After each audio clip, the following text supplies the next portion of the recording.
Kuzuzangpo, Tashtile. Hello, everyone. Am I mic'd? Yeah. Yes. Can you hear me, Rishila? Yeah. Keep talking. Keep talking. Yeah? Is this when I emanate? We were just talking at lunch about the power of emanating, you know. The luminosity that needs to happen. I'm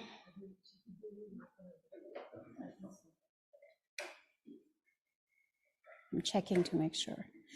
Okay, so this is the session where I'm going to invite all of us to think about how we can take inspiration from the earth. Ooh, Tuchishi. Thank you. You have to plug in the cable first. Something was amiss. There was doubt. Once again. Wisdom prevailed. Once again. Is it okay? Is it too loud? I'm hearing an echo myself. Okay. So this is the session where I'm inviting all of us to reimagine our relationship with the earth, and in the context of the Bodhisattva vow. And part of this is narrative, part of this is science, part of this is practice. So you're coming on this journey with me.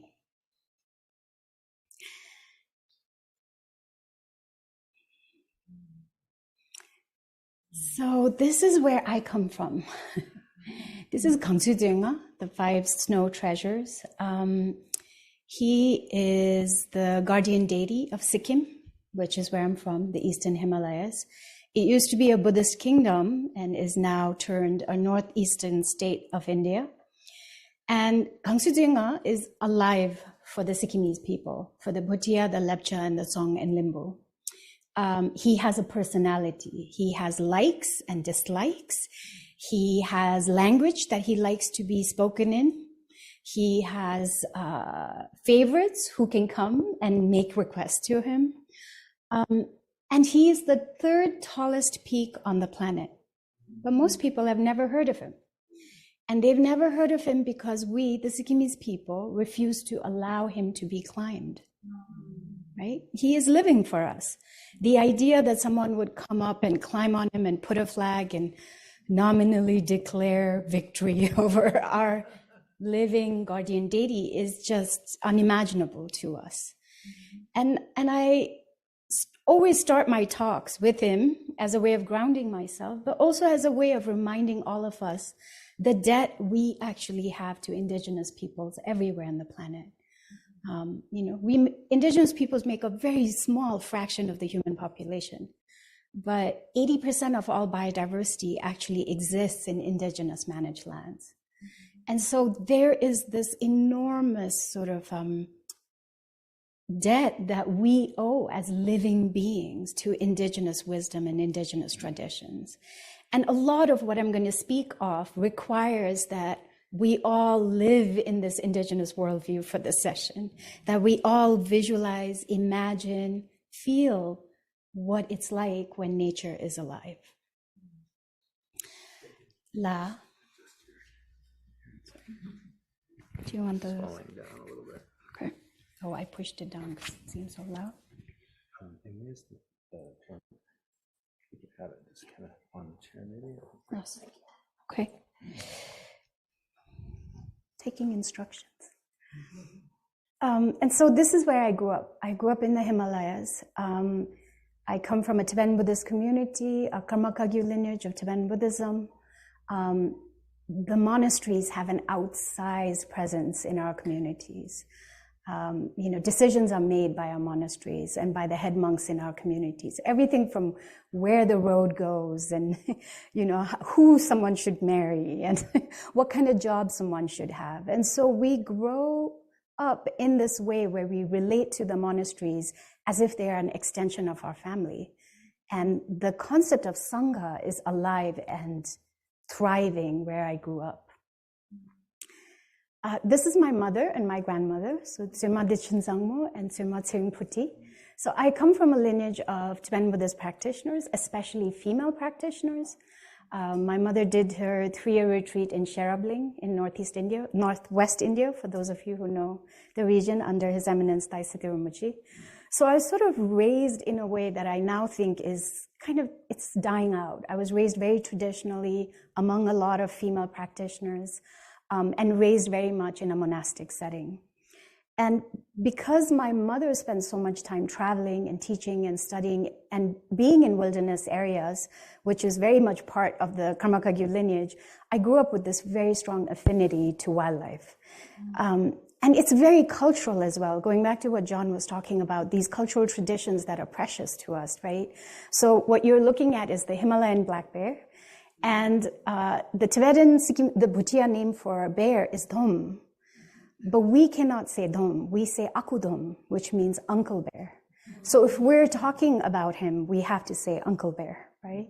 And so there is this sort of an idea of being in relationship with nature and with wildlife that when I was growing up was very intact and very strong. It is with this that I want to talk a little bit about the Bodhisattva vow that John brought up. And so this is the Tibetan version of the vow that he was talking about.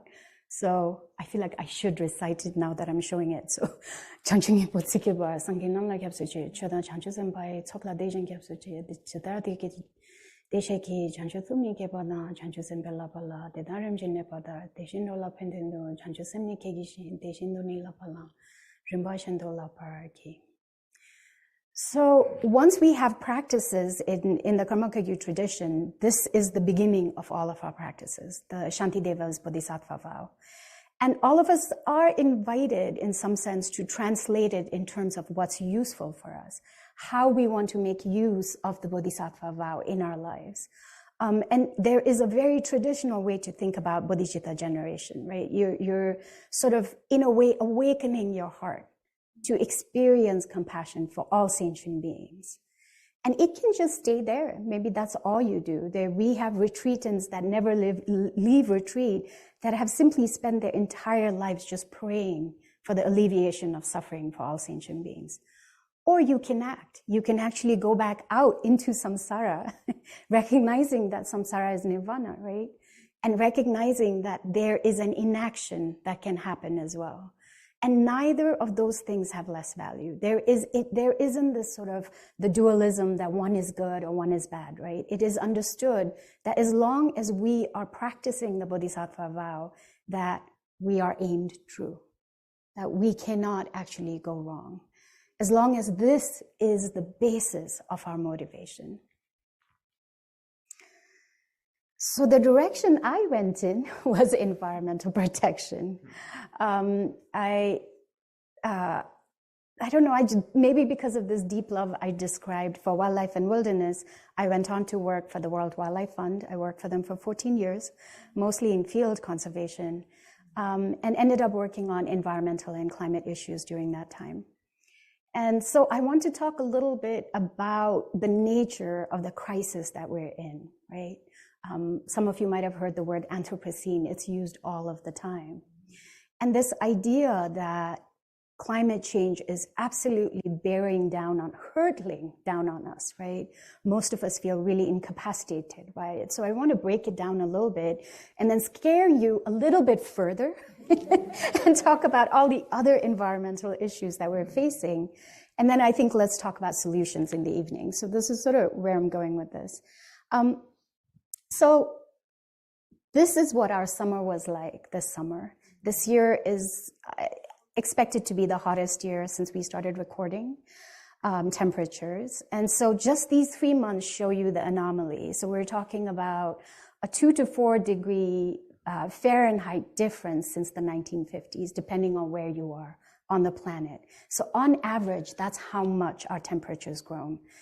And everything that you see that's dark red that is where the exceptional sort of outrageous change in temperatures have happened. You mean Celsius, right? I mean Fahrenheit, but there's Celsius as well in there. But I always translate in Fahrenheit in my head. It says Celsius here, but I'm thinking about Fahrenheit right now. So I think when we think about where we are headed, where we're going with climate change, one of the first things that's really apparent here is not everybody faces the same problem, right? Not everybody faces the intensity of climate impacts in the same way. Not all of the populations, even in those areas, are going to experience the same kind of impacts. John, yes, sorry, I see it now. Yes, centigrade, sorry. And I think the scariest part about climate change that we sort of see and that we immediately pull back from is the instability part. The part where we are now at a point where scientists are no longer able to predict what the feedback loops are going to be like, right? We're at a point where it is really hard to project what is coming next. And so when we think about climate change, most people immediately think about extreme temperatures and heat. But in reality, what's happening is we're seeing extremes in all weather patterns. And it's not averaged out. It's not like we are going 1.5 degrees centigrade warmer in general over the year. It actually means that our heat, the extremes in heat during the summers are going to spike, just like the extremes in cold weather is going to spike. So the reality is that not only are we inviting a future of instability, we're also inviting a future of disasters, right? Because when you have these extremes in temperature, what you're going to see is major disasters. And what does that mean for us humans? Besides disasters, there's a ton of impacts we can think of that generally is going to affect all the populations we care about, families, close relatives, communities, people that we've traveled with, people that we've gone visited, right? In some sense, it conflates this idea that we have separation between human communities, doesn't it? The fact that what we experience, other people are going to experience all over the world. And this is usually a slide that I start with in my work, because I work with faith leaders, and sometimes I work with people who are climate deniers or climate skeptics. And the easiest way to talk about climate change is just to talk about health. And to talk about how do we protect our communities from suffering, right? This is something that doesn't have to be polarized, that doesn't even have to get us into climate science language that is scary. It could just be, let's talk about human suffering and how do we address that and how do we protect our communities. What is really noticeable, however, I think, in the way we think about the Anthropocene and the way the media has grabbed climate change is that we're not seeing it in a more holistic way. We're not seeing it thinking about Earth systems. And so one of the concepts that I wanted to present is this concept of planetary boundaries. It was created by the Stockholm Resilience Institute. Johan Rockstrom is the person who leads it. And it's basically this idea that there are 9 different systems that make the Earth thrive, and that makes all life on Earth thrive. And each of these systems has to be healthy I'm not sure what it's doing on its own. Has to be healthy for us to be able to continue to live the way we do. And very recently, there was a reassessment of this system and of the 9 planetary boundaries. And what we found this summer is actually we've transgressed 6 of the 9 planetary boundaries, climate change being one. And so when I talk about climate change, I can almost see that people are getting comfortable with the idea without understanding that climate change in itself is just one problem that the Earth is struggling with, right? And so novel entities is one of the boundaries that we've just recently crossed. And novel entities basically refers to, I think actually I might go on and explain it. So novel entities refers to anything we've created that's artificial, that's out in the environment. So microplastics is a perfect example, chemical pollutants, right? And the other one is biogeochemical flows, which I'll also talk about in a minute, which is basically those two, the P and N you see is phosphorus and nitrogen. So those are the 2 cycles.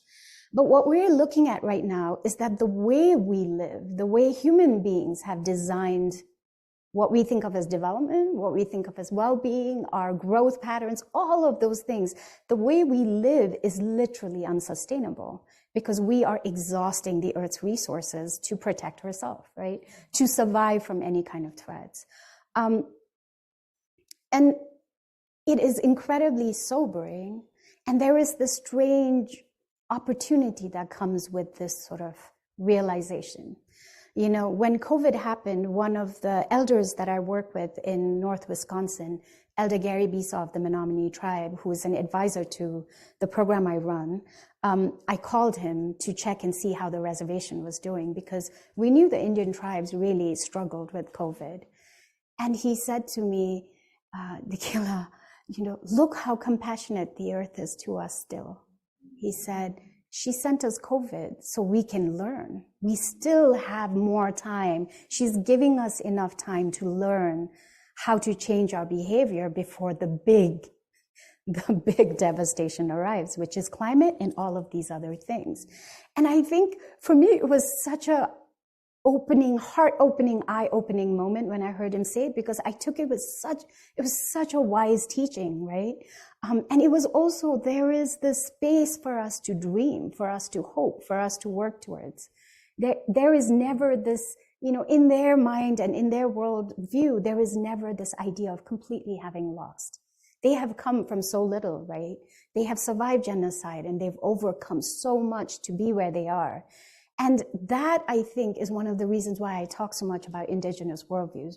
When we look at this, and this is so frightening, there is still opportunity here for us to transform how we live, how we think, how we make money, how we survive, right? So the other issue, wildlife, the biodiversity part is especially devastating. So we're looking at basically 70% of all wild animals, birds, and fish populations by mass having vanished, right? I found this slide that I thought was really telling. So it gives you an idea of just what is now in weight, what is on this earth, right? And so it used to be 10,000 years ago that we were 1% of all living beings on the planet. We are still 30%. You could say we're not so much, but look at the livestock. Look at the number for the livestock, which is what we eat, right? Which is what we are so addicted to in so many ways. And so this is what we've done. We've transformed literally what exists on the planet. And when I was talking earlier about microplastics and novel entities, we've introduced 350,000 different types of manufactured chemicals that are now just in the air, right? I don't know how many of you were tracking the recent studies about microplastics in the clouds. They're in unborn fetuses. They're in everything now, right? It's sort of everywhere. It's in the deepest marine systems that they're discovering right now. And similarly, for those of you who live near lakes, we're seeing a massive problem with PFAS, right? The forever chemicals, you know. And so what we're doing is continuously transforming ecosystems, not because we mean to. None of us signed up to do this, right? We're all feeling that we're trapped in these systems that have been created in our name. You know, these systems that are supposed to protect us and take care of us, right? And that we are somehow trapped to participate in these systems. We don't have a choice. It really feels like that, doesn't it? This is actually algae bloom that you're looking at. So this is really because of the nitrogen that's in the water, all the fertilizer that we see that goes from agriculture. So a little moment of history. Why are we here, right? What has caused climate change? So the first part is, again, it's not distributed around the world. It's essentially the US, the EU, and China have been responsible for 60% of emissions, carbon and methane emissions that has led us here, right? There are 20 companies that are responsible for 1/3 of carbon and methane emissions.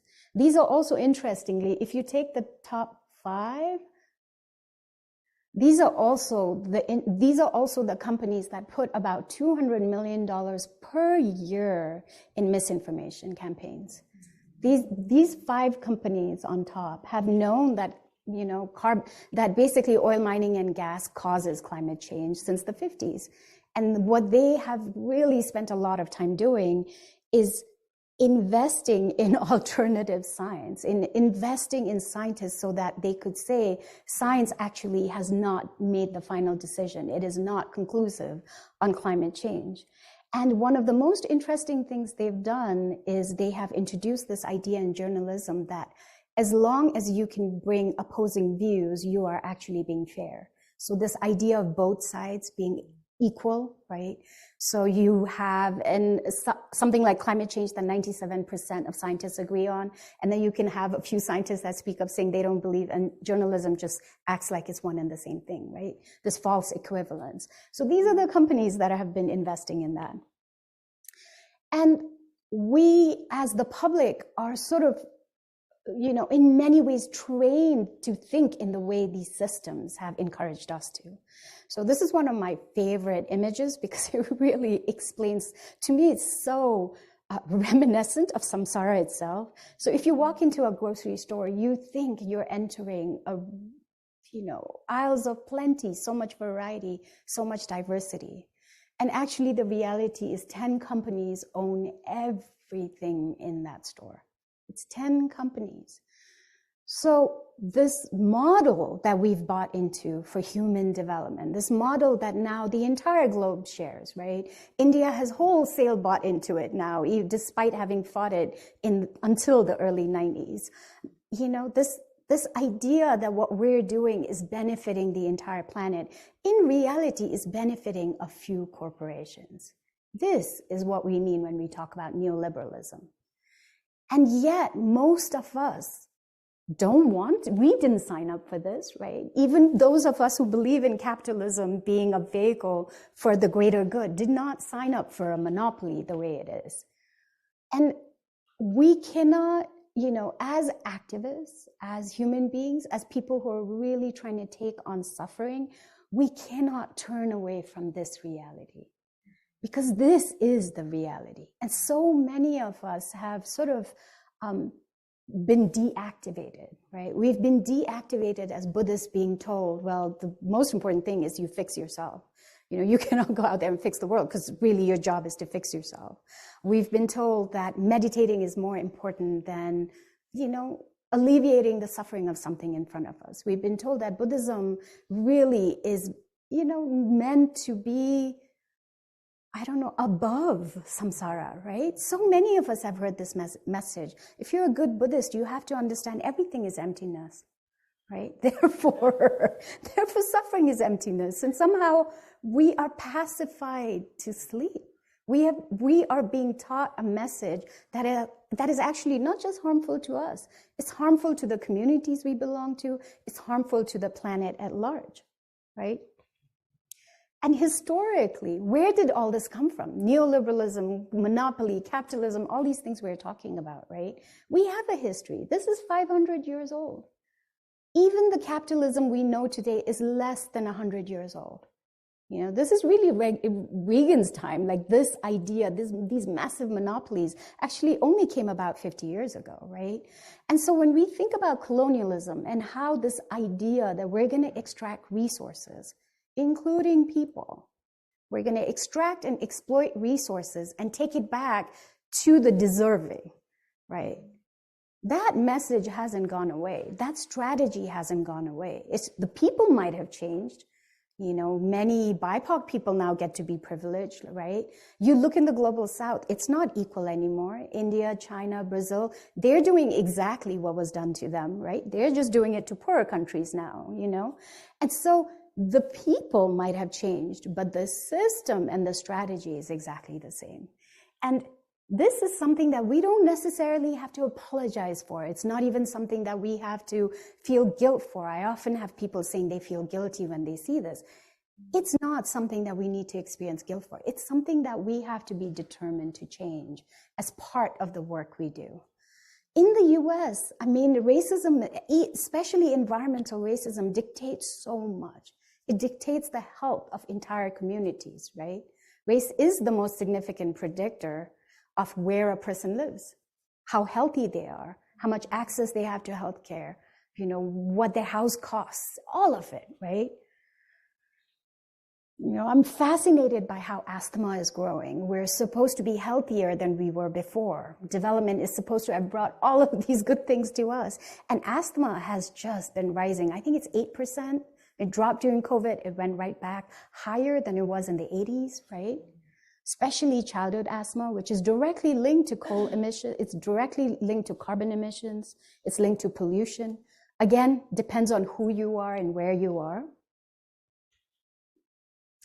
And then what that does to us emotionally and mentally. I know just having gone through these slides, I can see the suffering in your faces, right? We're all experiencing horror. We want to shut off. We want to turn away.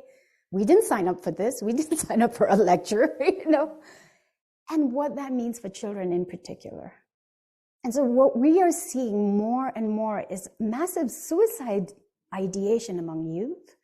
We are seeing depression, we're seeing eco-anxiety, distress, kids not wanting to go to school, right? Naturally, they are growing up in a world that we didn't grow up in, I'm almost 50. I still remember when I was in school, it was like, yeah, I can earn my way to have a house that I can afford to buy and have 2 cars, right? And kids today don't have that. That is not a certainty in young people anymore. And so that is where we are right now. That is the crisis we're facing. And it is completely multifaceted, right? Every one of these things that I brought up, racism, right? Health, climate, pollution, mental health of children, all of it is part and parcel of the same thing. And it really has to do with our worldview and how we see things. This came up in the earlier session. It's so powerful to me what, John and Roshi were talking about when they were saying, when you hate something so much that you want it to disappear, right? And this is the relationship we've been in with the planet, where we're literally trying to make the planet disappear, make the earth disappear the way the earth is, the way earth systems are, right? And so we're going to pause here for a minute because these are heavy topics, and just, I think, do a little breathing.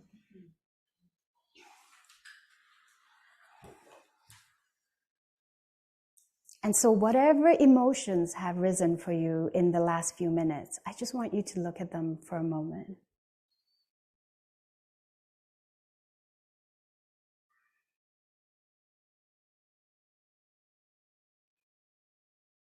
These emotions are valid.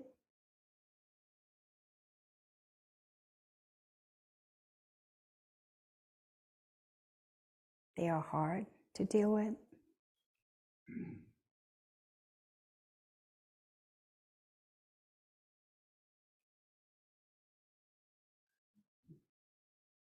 They have risen because you feel an existential threat, rightfully.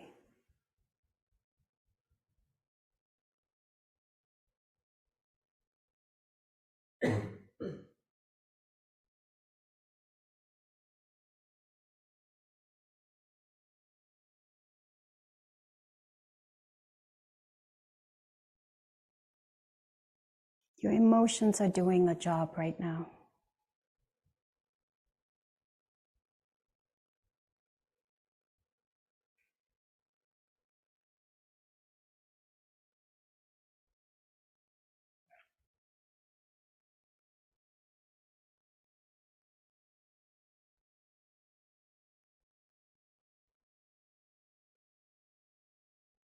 We acknowledge them.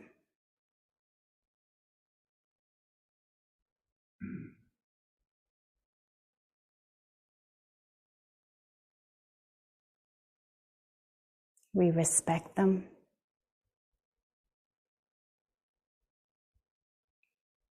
And we let them go.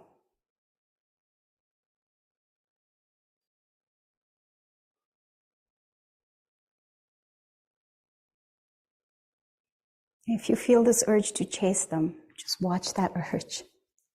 That is an emotion too.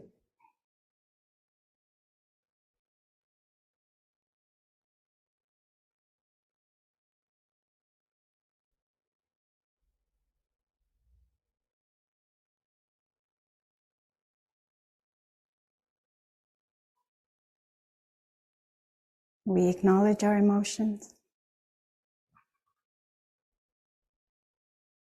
We offer them respect. And we let them go.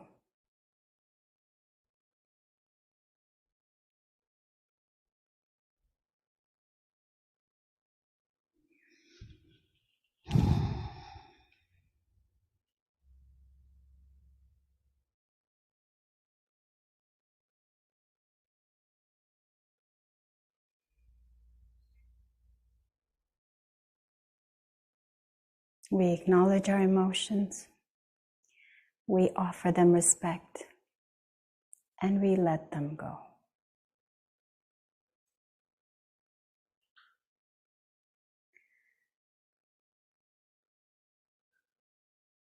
To do this work, to embody the Bodhisattva vow means learning to regulate our own emotions. That has to be the first thing we do. Because we're opening ourselves up to suffering, right? We have picked careers that are about suffering and healing suffering.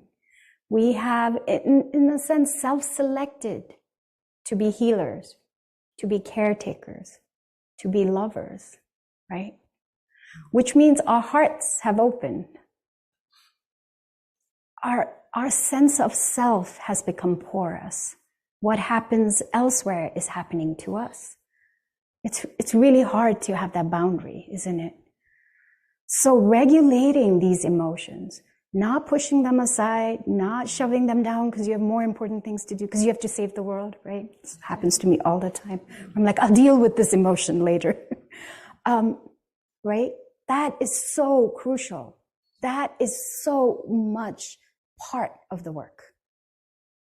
That is something you're modeling for everyone else too. Sometimes it's hard to do it for ourselves, but it's easier when you imagine you're modeling this for someone else, the people that are learning from you. So use that, use that as a technique. So I come from a region where we take refuge on a daily basis, right? This is part of our practice. It's the first thing we say. Turbulence in your airplane, you immediately start taking refuge. It's very much part of our ethos. Recently, a new book came out. I just blanked out on the name of the author. It's Hearing something, and she wrote, I just started reading it, and the title is We Measure the Earth with Our Bodies. So we also come from a tradition where we do prostrations, and we do entire pilgrimages around sacred landscapes and mountains with our bodies, right? Paying homage with our bodies. So taking refuge for us is not something that happens here. It's not even necessarily something that happens here. Our entire body is involved with it.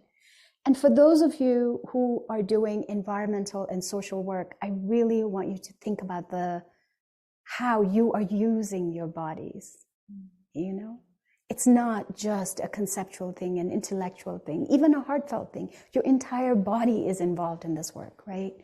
And so, when we take refuge, this is the first part of it, right?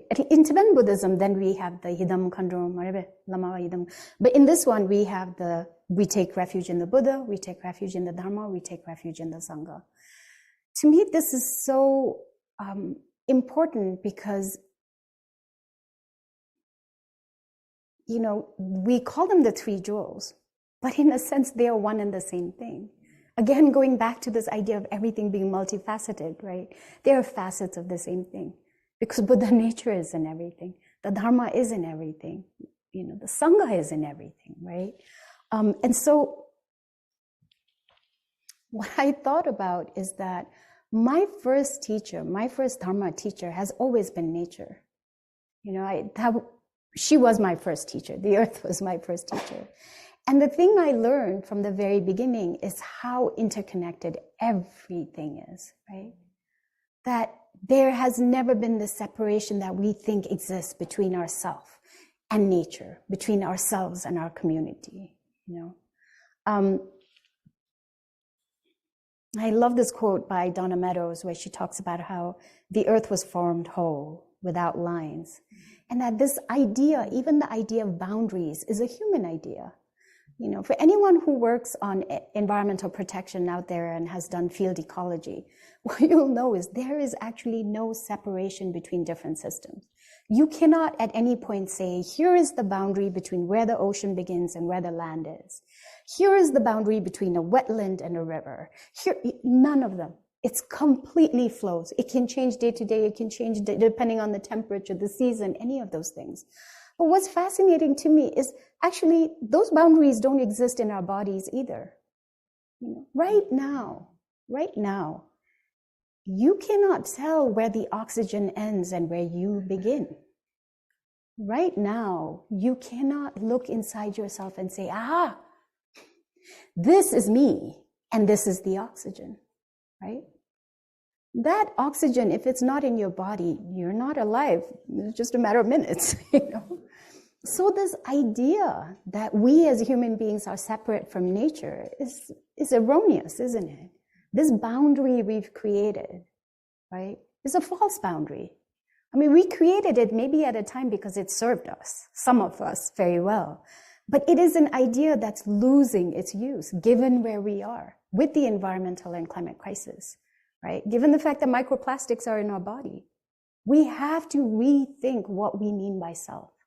We have to rethink what we mean by community, what we mean by nature. And these boundaries that we think separates us actually is a false boundary. We cling to it because we think it helps us make sense of the universe, when actually all it has done is isolated us and trapped us in a prison, right? In feeling really alone. There's a reason why loneliness is the rising epidemic, you know, right? Feeling really isolated from the rest of the world, feeling isolated from all the wisdom that is out there, right? So out of this concept of interdependence and this idea of no boundaries, I created the LOCA initiative at UW-Madison. Roshi was there, John is part of it. And so the vision for LOCA is that inner, community, and planetary resilience are interdependent. You cannot achieve any one of these things alone. You have to work on all three.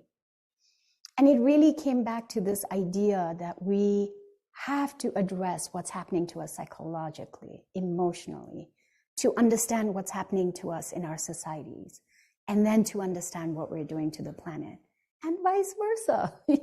What's happening to the planet really affects what's happening in our societies, and that really affects our emotional and psychological well-being. So the mission is a whole bunch of language that means nothing. All it means is that we build partnerships with faith communities. Together, we come up with ideas that they want to implement, and we provide the capacity and often the training or the resources to help them build it. So I work with a really wide variety of people. I work with evangelical pastors on climate and environmental issues. I work with indigenous leaders. I work with tribal elders and knowledge holders in Wisconsin, with Tibetan Buddhist monastics, all over.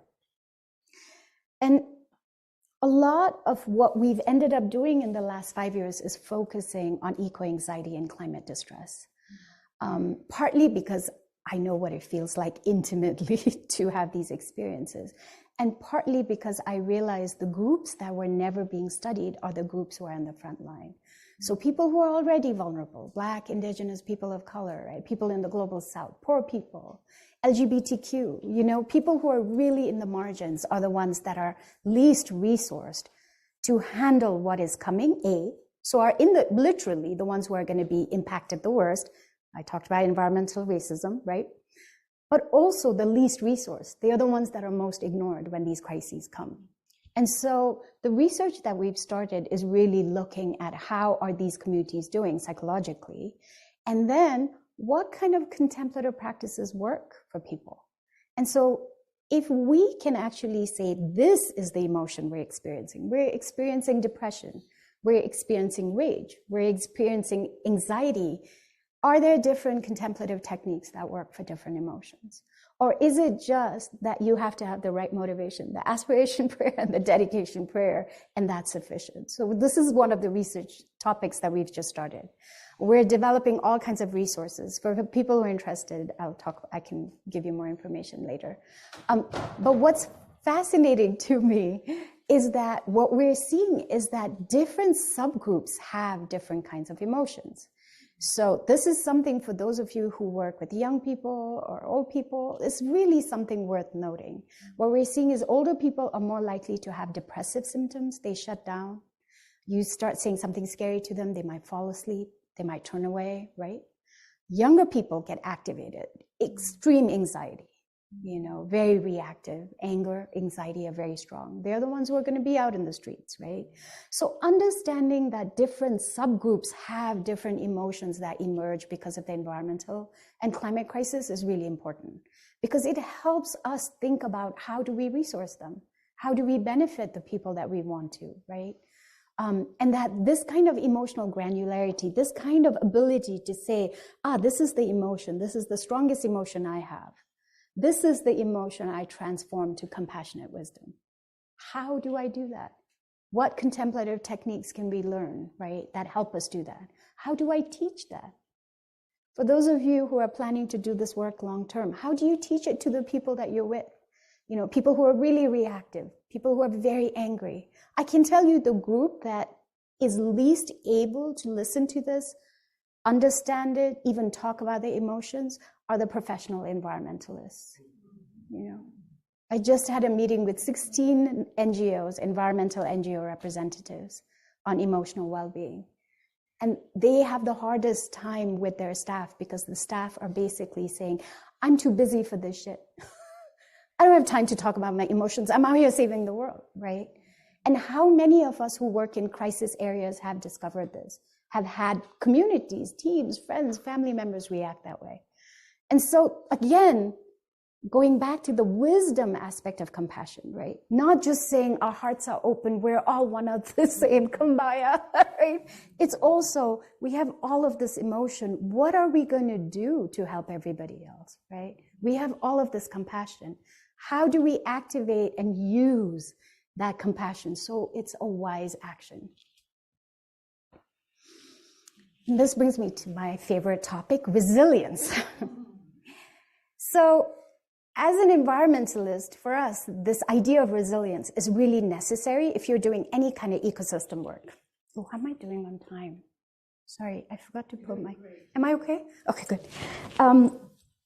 So it's basically this concept that an ecosystem can bounce back from adversity. So let's say you have a wetland. I was talking about wetlands. So let's say you have wetlands. You've put dams up there. It cannot move as much as it wants.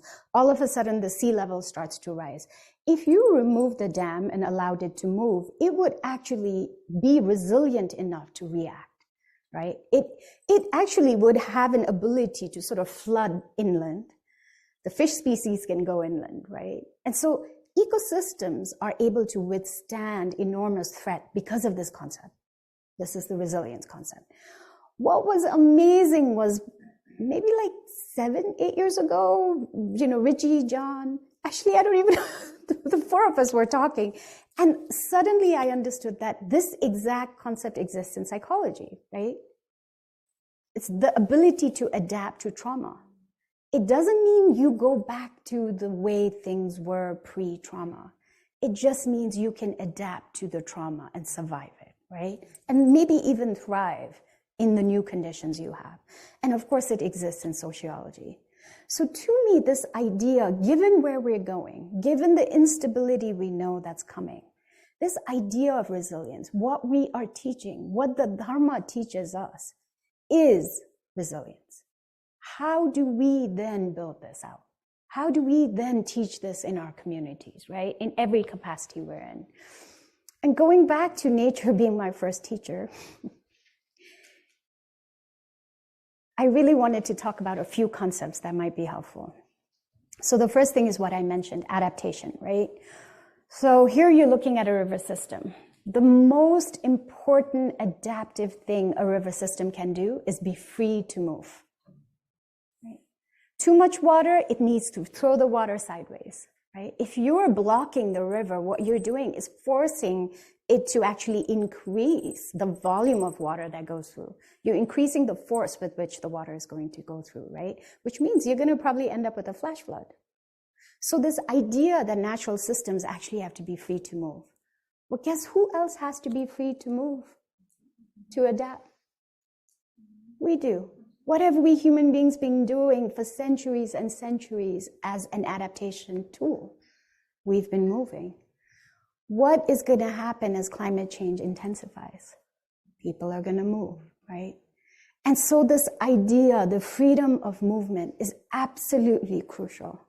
We want to think about ways that we support communities that need to survive. We want to talk about alleviating suffering. The freedom of movement is going to be so necessary. And how do we do that when we're locked in nation states? When our identity is so tied to nation states, right? When there are people who will kill and give up their lives to protect the border from the intruders, right?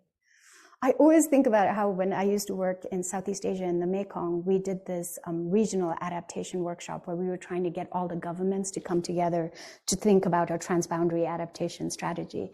And the Thailand's government, the Thai government, sent their military, right? I mean, they are doing what they are mandated to do, protect the nation state. And someone else brought up earlier this idea of like, how are we skillful? How far up do we go where we are actually addressing the alleviation of suffering? This is going to be absolutely crucial, this piece.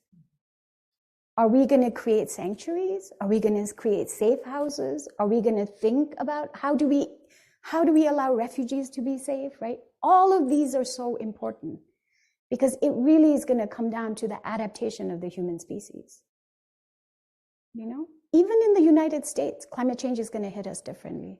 There are some states that are going to withstand and actually do better. Great Lakes area, woohoo! You know, more corn for everybody, right? I mean, and so thinking through what is coming, what impermanence looks like, how it feels, and then how are we preparing ourselves psychologically, emotionally, spiritually for this, right? This is absolutely the fundamental basis of any kind of survival in nature is diversity. If you have an ecosystem that only has one or two species and a threat arrives, it's gone. The more diversity there is in an ecosystem, the more likely it is to withstand any kind of threat. Again, how true is that for us? You know? The more diversity, right? Even the preppers, like, so when I was in California, I met with a group of preppers. These are the guys that basically are like, I'm headed to the hills. I'm building my own cabin. Screw everybody else, you know, and I have everything I need. And then eventually the dialogue will turn into, well, I have this first aid thing and I pack my bug out bag and I have this and I have that and I have 5 guns. And it's like, but I don't actually know anything about medical, you know, I don't have any understanding about how to make clothes or, right? Even these preppers are freaking out because then they're forced to expand their idea of self and think about the community. And now they're into literally their prepper communities out there, which is they're trading their skills with one another, right? So even in that very reactive, extreme solution, they're still talking about diversity, aren't there? This is one of my favorite concepts. So this concept of niche is basically that all living things, all species have self-selected to perform a certain function in nature. And if you introduce another species with that same exact function, they will actually regulate themselves. So it might be that if you are a predator and another predator arrives, one of you will start becoming a nocturnal predator, right? So you'll start hunting in the night. So there is this idea that every species naturally finds its space. It finds its purpose, you know? And so imagine again the story that John was talking about, right? Where we humans sort of come bumbling in and we're like, we'll introduce this thing. We'll put DDT. We'll bring cats into islands, or we'll bring rabbits into islands, or, you know, chickens in Hawaii, right? And it's like, there it goes. The ecosystem goes because everything has naturally grown to have a very specific purpose.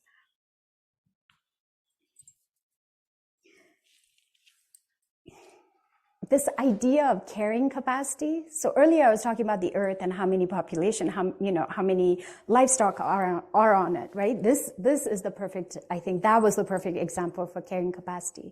So basically it's the idea that up till now, up till very recently, we humans actually adapted to ecology that we were in. You know, if you were in landscapes which are not very rich, not rich in soil, you'd be nomadic, right? That was the reality. We still have communities and tribes and, entire peoples all around the world who are nomadic because they've adapted to their ecosystem. They respect the carrying capacity of that land. And for those of us who are now locked into neoliberalism, this is exactly what we're not doing. And this is fundamentally the challenge for all of us. How do we change this, right? Like, how do we change the fact that those of us who are in the West in particular are consuming so much more than the earth can generate, right? We've consumed beyond the earth's carrying capacity. And there is also something really important about viewing this from a compassionate lens, because we do this to ourselves. How many of us are bearing more than our carrying capacity? How many of us give more than we actually have the capacity to give, right?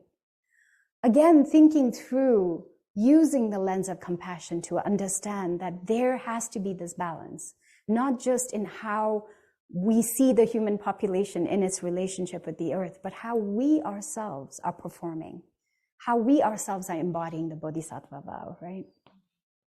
And I promise you, this is the final one.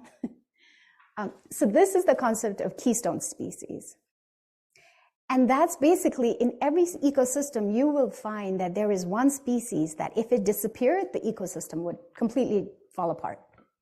And my favorite example is elephants, because they are literally the best species on the planet. I will fight you. So elephants are amazing, They eat, they walk, they poop, they eat, they walk, they poop. They are massive long-distance migrants, right? Just by doing that, they create forests. Just by doing that much. Imagine being a species that just by existing, they create sanctuary. What is that like for us? How many of us, I spent my career being a scientist by day and a practitioner by night. How many of us are forced to make these artificial boundaries, right? This is what I do at work. This is who I'm at home. This is what I am in my prayer room, right? We're different facets. How many of us can see the Bodhisattva vow and say, this is it? The Bodhisattva vow is no matter what I do, high up the chain, low up the chain, in an environmental field, not in an environmental field. No matter what I do, I'm building sanctuary. No matter what it is I've chosen to do to embody the Bodhisattva vow, I'm benefiting all living beings, right? And any kind of embodiment of this vow is you are aligning. You're aligning your motivation, your aspiration, your dedication with what you do day by day. And if all that is making tea for somebody else who's suffering, that is more than enough. This idea that we have that everybody has to be out there activated and angry and upset and all of that, right? Like really all of these teachings that I've sort of shown, the most important part is that we find our niche. We have compassion for ourselves. We don't carry more than we're capable of, right? We provide the freedom for us to grow, for us to change, for us to learn, and we provide other people with the freedom to change and to grow and to learn. That is the only way we move forward as activists and aspiring bodhisattvas,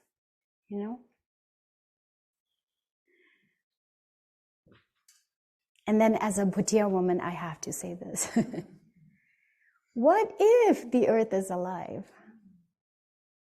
Now, for a moment, just think, what if she is alive, sentient, what changes then? What changes for you if you think right now the earth is alive and can hear me, feels me, senses me, knows I exist, is sending oxygen my way? Right? This, as far as we know yet, is still the only planet that harbors life on this in this amazing vast universe. It is a closed system, interestingly. Very little leaves or enters it. Materially, very little. Meteorites, I always joke, a few billionaires. Everything we're talking about is happening here. Everyone we love, everyone we hate, everyone who loves us, everyone who hates us. All the species, right? Possibly all the rebirths. Everything is happening here. The amazing thing is we are born, we live, we thrive, and we die here. And it doesn't end there. We decompose. Our bodies then go on to feed so many other life forms. Again and again and again, right? We are indivisible. Interdependence is ultimately the only law of nature.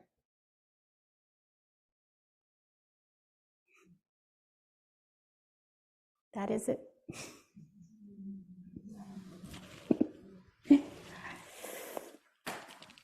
Dekila, thank you so much. Thank you, Dekila. What I'd like us to do is for us to just have a short break, and to then we'll return, and John and Dekila will be up front, and we're going to open for questions and some discussions before John offers his reflections. So 10 minutes. Actually, let's come together 10 minutes after the hour, just to make it, easy to calculate. Beautiful, beautiful Dekila. Thank you. Thank you all. I could feel we're all one.